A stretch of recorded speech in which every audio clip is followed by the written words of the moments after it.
All right, welcome to The Explainer. Today, we are diving deep into a really fascinating, almost radical idea. It's about the very foundation of human society, everything we've ever built. When you think about what powers human progress, what usually comes to mind? Probably things like technology, right? Or sheer intelligence, political power. We give all the credit to the big inventions, the big ideas, the big leaders.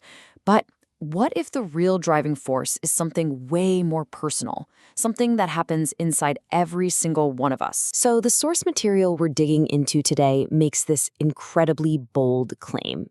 It says that our ability to feel for, and this is the key part, feel with other people. That's the secret engine behind all of humanity's greatest achievements. It's the force that turns a bunch of individuals into a community, and a community into a whole civilization. So yeah, let's get into it. So the big question is, how can something that seems so soft, so simple, like a feeling, how can that be responsible for building entire cities, massive legal systems, and even our global networks? It sounds a little crazy, right? Well, it all starts with how we define empathy. And the source is really specific about this. This is not just about pity or feeling sorry for someone. Nope, it's a two-part punch. First, you have to actually sense what another person is feeling, and then you have to be able to imagine their world from the inside. And when you put those two things together, that's when the magic happens. It doesn't just lead to understanding. It's what sparks the desire to act, to help, to cooperate, and yeah, ultimately, to create and innovate. Okay, so this superpower, it didn't just pop into existence fully formed. The source material frames our entire history as this slow, gradual expansion of our collective heart. It's like we've been climbing this ladder of empathy for thousands of years, and with every single step up, we've unlocked a whole new level of potential for humanity. In this timeline here, it perfectly maps out our social evolution through the lens of empathy. Think about it. Back in a Stone Age, our circle of who we cared about was tiny, just our immediate family, our kin, because, survival depended on it. Then, with agriculture, that circle got bigger. It expanded to the whole tribe, later on to the nation. And then, in the modern era, something truly revolutionary happened. This idea that the circle should include all of humanity. That's where we get things like universal human rights. And today, that circle is stretching even wider, starting to include the entire planet. And look, you can see the concrete results of this expansion right here. Each step up that ladder wasn't just some nice philosophical idea. No, it unlocked a totally new level of cooperation and progress. When we started feeling empathy for the whole tribe, what did that get us? Agriculture and shared harvests. When we felt empathy for the nation, we got huge public works projects and legal systems.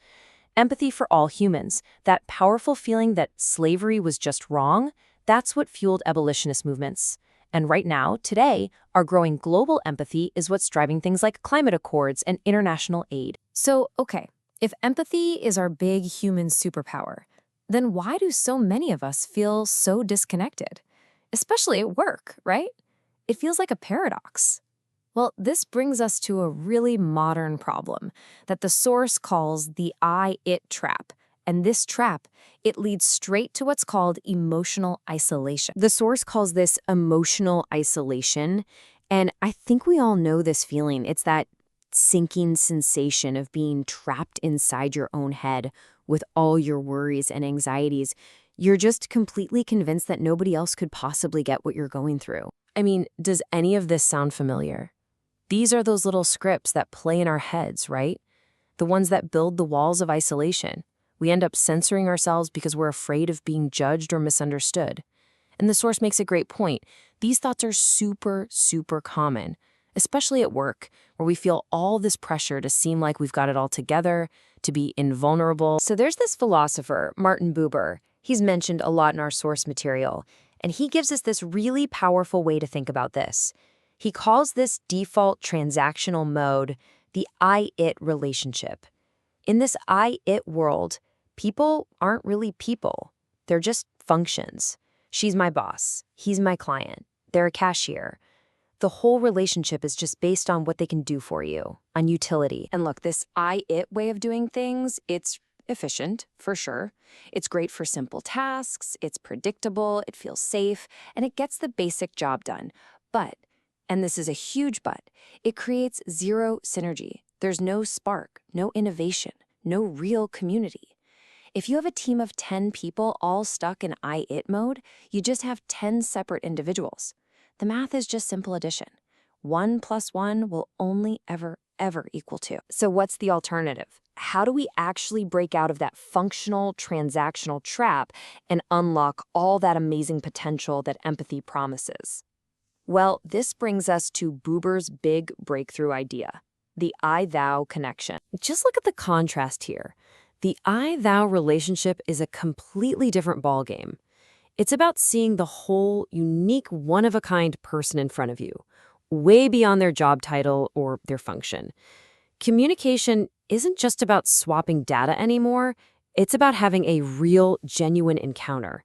This is where connection actually happens.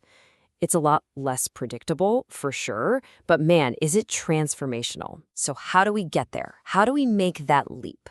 Well, the source lays out a pretty clear path. We all start at stage 1, right? Superficial small talk. Then maybe we move to stage 2, sharing facts about our day, what happened. But the real game changer, the quantum leap, happens at stage 3. That's when we start sharing how an experience actually felt, when we reveal the anxiety or the excitement or the frustration. That is the exact moment trust is born. That's where psychological safety gets built, and it creates the foundation for that super deep mutual understanding you see in stage 4. And this impact, it isn't just some fuzzy feeling, it's totally tangible. An I team, like we said, is just the sum of its parts. You get 100% of their potential, at best. But an I-thou team, one that's built on that shared emotion and trust from stage 3, oh, that creates incredible synergy. This is where 1 + 1 suddenly equals 3 or 5 or maybe even 10. The team's collective potential just skyrockets because people aren't acting like robots or functions anymore. They're fully engaged human beings bringing their whole selves to the work. And this is where this huge, grand story about history and philosophy comes right back down to earth.